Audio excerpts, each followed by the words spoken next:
প্রিয় দর্শক, আসসালামু আলাইকুম। মুভি বাংলা টেলিভিশনের লাইভে আপনাকে স্বাগতম।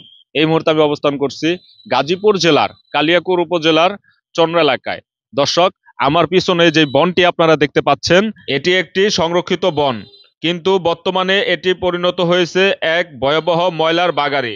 সবুজে ঢাকা বন, যেখানে থাকার কথা ছিল জীববৈচিত্র্যের, পাখির কল্লব আর বিশুদ্ধ বাতাস, সেখানে এখন শুধু দুর্গন্ধ আর প্লাস্টিকের স্তূপ। প্রতিদিন কালিয়াকৈর পৌরসভার শত শত টন বর্জ্য ফেলা হচ্ছে এই বনে।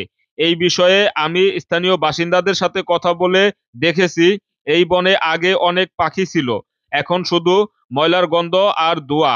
ছোট বাচ্চারাও অসুস্থ হয়ে পড়ছেন। সংরক্ষিত বন হওয়া সত্ত্বেও কেন এখানে ফেলা হচ্ছে এই পরিমাণ বর্জ্য? পৌরসভার কর্মকর্তারা জানাচ্ছে তাদের নেই নিজস্ব কোনো বর্জ্য ব্যবস্থা। শুধু তাই নয়, এই বিষয়ে আমি পৌর কর্মকর্তাদের সাথে কথা বলেছি। তিনি বলেছেন, আমরা স্বীকার করছি যে আমাদের এখন নির্দিষ্ট ডাম্পিং স্টেশন নেই, তবে জায়গার অভাবে আমরা এ সিদ্ধান্ত নিতে বাধ্য হয়েছি। বনের এই দূষণ শুধু প্রকৃতিকে নয়, প্রভাব ফেলছে মানুষের জীবনেও। দূষিত পানি ও বায়ুর কারণে অসুস্থ হয়ে পড়ছে শিশু ও বৃদ্ধারা।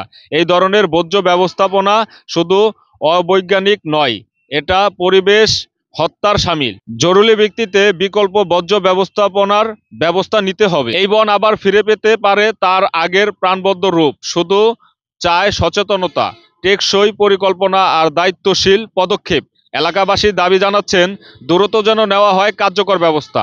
এই ছিল কালিয়াকৈরের সংরক্ষিত বন থেকে আমি আলমগীর হোসেন, মুভি বাংলা টেলিভিশন, কালিয়াকৈর উপজেলা প্রতিনিধি।